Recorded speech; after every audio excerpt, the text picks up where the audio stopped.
వృశ్చికం వారి కనుక చూసుకున్నట్లయితే మీకు మీ యొక్క రాస్యాధిపతి 6వ భావంలో ఉన్నాడు. అదేవిధంగా చతుర్థంలో రాహువు, పంచమంలో శని, సప్తమ స్థానంలో రవి బుధులు ఉన్నారు. మరియు గురువు శుక్రుడు అష్టమంలో ఉన్నారు. దశమంలో కేతువు. చంద్రుడు మీకు 6వ భావం నుంచి రాశి వరకు 8 రాశులు తిరుగుతాడు.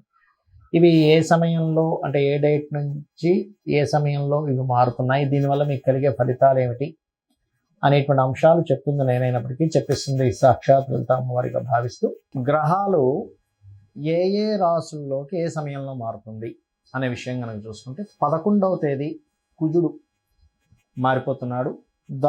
ఆ 11వ తేదీ మనకి కుజుడు 12:39 మధ్యాహ్న సమయంలో మారుతున్నాడు.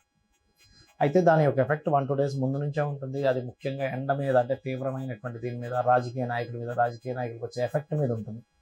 1-2 డేస్ ముందు నుంచే, అంటే రాజకీయ నాయకులకు కొంత ఎఫెక్ట్ ఉంటుంది. ఈ కుజుడు రవి దగ్గరికి వెళ్ళడం మూలంగా ఇది బాగా గుర్తుపెట్టుకోండి. అలాగే మనకి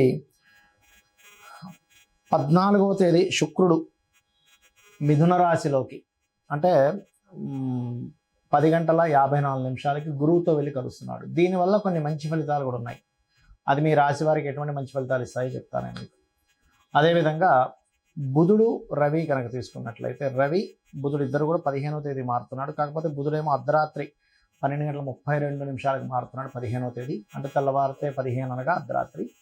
అదేవిధంగా రవి 15వ తేదీ 6:22 మారుతున్నాడు. మరి ఈ గ్రహాల యొక్క మార్పు మూలంగా మీకు కలిగేటువంటి ఫలితాలు ఏమిటి అనేటువంటి విషయాలకు మనం తెలుసుకుందాం. ఇక్కడ మనం ఏదైతే ఇప్పుడు మనం గ్రహాలు ఒక్కొక్క గ్రహం గురించి చూసుకుంటే, మీకు 4లో రాహు ఉన్నందుకు ప్రధానంగా ఇది విదేశాల్లో సెటిల్ అవ్వడానికి మంచి యోగం ఇస్తుంది. కాకపోతే ఇక్కడ 6లో కుజుడు ఉన్నందుకు అప్పులు లభిస్తాయి, కానీ కొంచెం కాంపిటీషన్, పోటీకి సంబంధించిన పరీక్షల్లో గెలవడం అనేటువంటిది ఖచ్చితంగా ఇస్తుంది ఇక్కడ. కాకపోతే ఇక్కడ ఏంటంటే, ఎప్పుడైతే మీకు ఈ యొక్క రవి సప్తమ స్థానంలో ఉన్నాడో, దశమాధిపతి, కొత్త ఉద్యోగ అవకాశాలు కూడా వస్తాయి. దీని మూలంగా ధనాభివృద్ధి ఖచ్చితంగా పెరుగుతుంది, అందులో ఎటువంటి సందేహం లేదు. ధనాధిపతి పంచమాధిపతి అయిన గురువు శుక్రుడితో కలిసి ఉన్నందుకు. కాకపోతే కొన్ని నిర్ణయాలు తీసుకునేటప్పుడు కొంత జాగ్రత్తగా ఉండండి. ప్రేమ వ్యవహారాలు అనుకోండి, కొత్తగా ఎవరినైనా ఫ్రెండ్షిప్ చేసుకునే విషయంలో, ఫేస్బుక్, ట్విట్టర్స్లో ఫ్రెండ్ అయ్యేటువంటి అంశంలో కొంత జాగ్రత్తగా ఉండాలి. మరియు ఇక్కడ ఉద్యోగ సంబంధించినటువంటి విషయంలో కొత్త ఉద్యోగాలు వస్తాయి. కొంత ఉద్యోగ సంబంధించిన విషయంలో మార్పులు కూడా ఖచ్చితంగా ఉన్నాయి. కాకపోతే ఇక్కడ మీరు వివాహ సంబంధించిన విషయాలు, నిర్ణయాల విషయంలో మీకు కొంచెం ఈ గవర్నమెంట్ వ్యక్తులు, లేకపోతే ఈ మెడికల్ రంగాల్లో ఉండేటువంటి వారు, మార్కెటింగ్ రంగాల్లో ఉండే సంబంధాలు కుదిరే ఛాన్సెస్ అధికంగా ఉంది. ఎట్టి పరిస్థితుల్లో మీరు 17-18 తేదీల్లో నిర్ణయాలు తీసుకోకండి, వివాహ నిర్ణయాలు. మరియు 23-24 తేదీలు ఎట్టి పరిస్థితుల్లో ఉద్యోగ సంబంధించిన విషయంలో తొందరపాటు నిర్ణయాలు తీసుకోకండి. 30-31 తేదీలు బ్యాంకింగ్ సెక్టార్స్ మరియు మన దూర ప్రాంతాలకు లాంగ్ జర్నీ చేసే విషయాల్లోని కొద్దిగా జాగ్రత్తగా ఉండండి, బ్యాంక్ ట్రాన్సాక్షన్ చేసే విషయంలోని. ఇక మీరు నిత్యము చేయవలసింది కాలభైరవుడి యొక్క అష్టకం చేసుకోండి. ఎంత మీరు కాలభైరవ అష్టకం చదువుకుంటూ ఉంటే దాని మూలంగా మీకు ధనాభివృద్ధి, తీసుకునే నిర్ణయాలు సరైన నిర్ణయాలు తీసుకోవడం అనేటువంటి జరుగుతుంది. అయితే ఈ పక్షంలో దేశకాల పరిస్థితులు ఎలాంటివి ఉంటాయి చూసుకున్నట్లయితే, మనకి కుజుడు 11వ తేదీ నుంచే మారిపోతున్నాడు. కాబట్టి దానికంటే 1-2 డేస్ ముందు నుంచే ఈ యుద్ధ సంబంధించింది అనుకోండి, తీవ్రమైనటువంటి ఎండ. అసలు ఎప్పుడు కూడా మనం ఏంటి, మే అయిపోతూ ఉంటే స్లోగా తగ్గాలి, కానీ ఈసారి పెరుగుతూ ఉంటుంది. ఎందుకంటే అగ్నితత్వ రాశుల్లోకి అగ్నితత్వ సంబంధించిన గ్రహం వస్తుంది కాబట్టి ఇది ప్రధానంగా గుర్తుపెట్టుకోండి. అలాగే మరొక విషయం ఏంటంటే, ఇది జలరాశుల వైపు ప్రయాణిస్తున్నటువంటి గురువు కాబట్టి ఈ పక్షం ఎండింగ్ అవుతూనే స్లోగా జల సంబంధంగా వచ్చేటువంటి ఇబ్బందులు వస్తూ ఉంటాయి. అంటే వాటర్ మూలంగా వచ్చేటువంటి వైరస్లు అనుకోండి, వాటర్ మూలంగా కలిగే ఇబ్బందులు అనుకోండి. అందుకని కాస్త కాచి చల్లార్చిన నీళ్ళు వాడండి.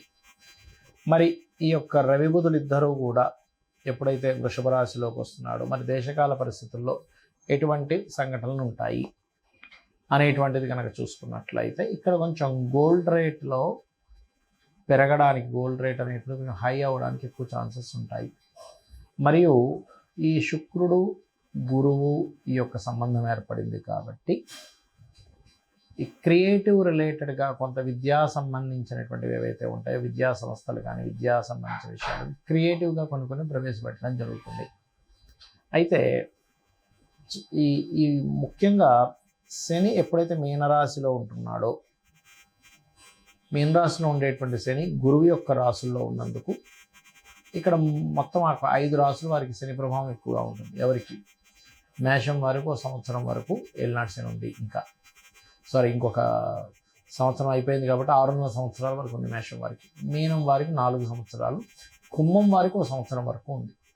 కాబట్టి కుంభం వారికి ఎప్పుడైతే సంవత్సరం వరకు ఉందో, ఇదేంటంటే ఈ శని యొక్క ప్రభావం తగ్గడానికి, అది అష్టమ శని సింహం వారికి అష్టమ శని, ధనస్సు వారికి అర్ధాష్టమ శని ఉంది. కాబట్టి మీరు శని బాధ ఉంది అనేటువంటి ఈ దీంట్లోకి వెళ్ళిపోకుండా సింపుల్గా కొన్ని టెక్నిక్స్ చెప్తాను, అవి చేయండి. ఏ ప్రభావం ఉండదు. భయపడిపోయి అయ్యో ఏదో చేయించేసుకోవాలి, నాకేది కలిసి రాదేమో అని భయం పడకండి. ఎందుకు ఈ విషయాన్ని ఎందుకు లేవెత్తానంటే, సాటర్న్ నడిచేటప్పుడే నేను చాలాసార్లు వివరించాను మీకు. రాజకీయ నాయకులు అయ్యారు, చాలా గొప్ప గొప్ప వాళ్ళు అయ్యారు అనే విషయాన్ని. అదేవిధంగా కేవలం ఏలినాటి శని, అర్ధాష్టమ శని, అష్టమ శని కాకుండా మనకి కాలసర్ప దోషాలు ఇవే కాకుండా మన జన్మజాతకం అనేది ఒకటి ఉంటుంది కూడా చెప్పాను. అయితే మీకు ఏలినాటి శనికి సంబంధించిన, అర్ధాష్టమ శని, అష్టమ శనికి సంబంధించిన రెమెడీ మిగతా విషయాలు చెప్తాను. ఇక్కడ కొన్ని విషయాలు మీరు పాటించండి. నెగ్లిజెన్సీ చేయకండి. ఎవరితోనైనా మాట్లాడేటప్పుడు ఎక్కువ జోక్స్ వేస్తే అది ఒక్కొక్కసారి రాంగ్ దీంట్లోకి వెళ్తుంది, గుర్తుపెట్టుకోండి. అలాగే మరొక్క విషయం ఏమిటి అని చెప్పి చూసుకున్నట్లయితే, ఇక్కడ ఏ పని పోస్ట్పోన్ చేయకండి, బద్దకించకండి. మధ్యాహ్నం పూట నిద్రపోకండి. శనివారాల పూట ఒంటికి శుభ్రంగా నీట్గా ఒరిజినల్ నువ్వుల నూనె రాసుకొని ఒక 15-20 నిమిషాలు ఉండి తర్వాత స్నానం చేయండి. నిత్యము ఆంజనేయ స్వామి ఆలయం కానీ, సుబ్రహ్మణ్యేశ్వర స్వామి ఆలయం కానీ, లేకపోతే మన లక్ష్మీనరసింహస్వామి ఆలయం, లేదా గణపతి ఆలయం, లేనట్లయితే రావి చెట్టు ఉన్న ప్రదక్షిణం చేయండి. ఖచ్చితంగా మీకు ఆ ప్రభావం తగ్గుతుంది.